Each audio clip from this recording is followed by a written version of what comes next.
राहुरी विधानसभा पोटनिवडणुकीसाठी बिनविरोध निवडीच्या चर्चेला अखेर पूर्णविराम मिळाला आहे. भारतीय जनता पार्टीचे अक्षय कर्डिले हे बिनविरोध निवडून येतील अशी जोरदार चर्चा गेल्या काही दिवसांपासून रंगली होती.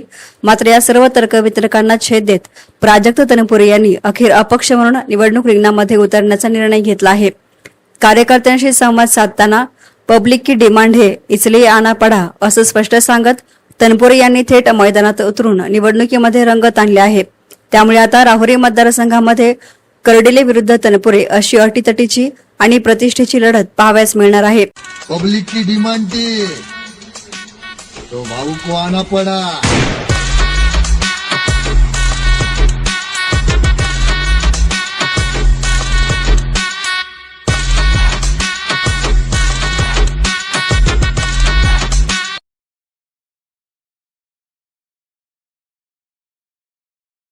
या निवडणुकीमध्ये एका बाजूला कर्डिले यांचा राजकीय वारसा आणि पक्षाची ताकद असणार आहे, तर दुसऱ्या बाजूला तनपुरे यांचा विकास आणि स्थानिक मुद्द्यांवर आधारित आक्रमक प्रचार व जनसंपर्काचा जोर दिसणार आहे.